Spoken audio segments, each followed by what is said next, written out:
साथीहरु good morning नमस्कार।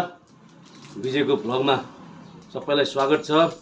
मैले हिजो साथीहरुलाई आज हड्डीको सुपको चाहिँ रेसिपी कसरी बनाउने भन्ने बारेमा चाहिँ मैले भन्छु भनेको थिएँ।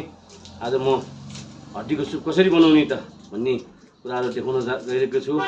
सर्वप्रथम हड्डीको सुप बनाउनको लागि हड्डी चाहियो।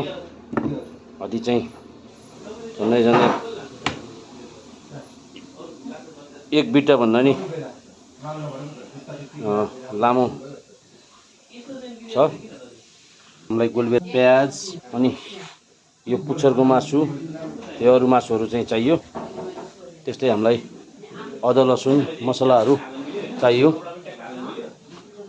हड्डीको सुप बनाउनको लागि चाहिँ हामीले सर्वप्रथम मासुलाई चाहिँ टटाएर रोस्ट बनाउन चाहिँ जरुरी छ।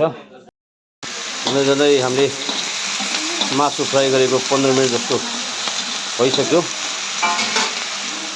अब यसलाई मरमसला राख्न बाँकी छ। मासु चाहिँ मजाले फ्राई हुनु जरुरी छ। मासु फ्राई भएन भने पछि जस्तो हामीले टेस्ट निकाल्न खोजेको त्यो टेस्ट चाहिँ आउँदैन।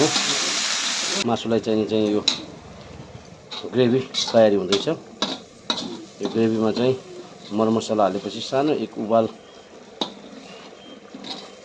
आएपछि मात्र चाहिँ हामीले मासु यसमा राखेर सिटी हाल्नुपर्छ।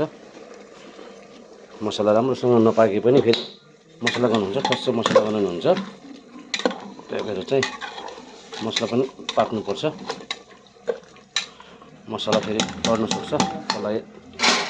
चलाइ पकाउनुपर्छ यसलाई। साथीहरु अब लगभग हामीले प्रेसर कुकरबाट निकालेर मासुलाई चाहिँ हड्डीसँगै मिसाएर चाहिँ यो डेक्चीमा हाल्यौं।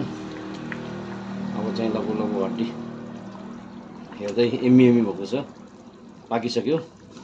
अब कुहाएर पहिला खाने हो, खाना मात्र बाँकी छ। ल हेर्नुस् त साथीहरु कति एम्मी छ। ल छिट्टो आउनुस् खानको लागि। रेडी भयो यो हड्डीको सुप।